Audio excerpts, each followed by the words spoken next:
இந்தியாவின் கெத்தே மனித வளம்தான். இதை வைத்துத்தான் உலக நாடுகள் புதிய படைப்பாற்றலை உருவாக்க முடியும். அமெரிக்கா தொடுத்த இந்த வர்த்தக போர் மிகப்பெரிய மாற்றத்தை கொண்டு வர இருக்கிறது.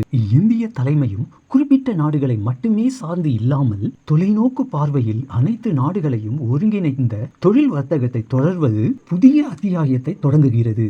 இந்திய இளைஞர்களுக்கு வரும் காலம் ஒரு பொன்னான காலமாக இருக்கும். இளைஞர்கள் ஒன்றை தெளிவாக புரிந்து கொள்ள வேண்டும். கெத்துனா அது இரண்டு வகைப்படும்.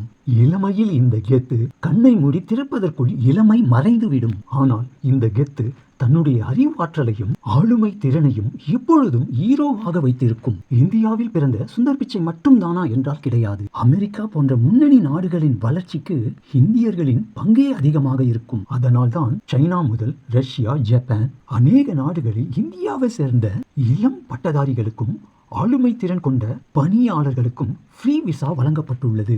இந்தியர்களின் எதிர்காலம் மிகவும் பிரகாசமாக உள்ளது. எந்த துறையிலும் முன்னேற வேண்டுமானாலும் தன்னை அறிந்தவர்களால் தான் தனித்துவமாக சமூகத்தில் ஒளி வீச முடியும். இதுதான் கெத்து.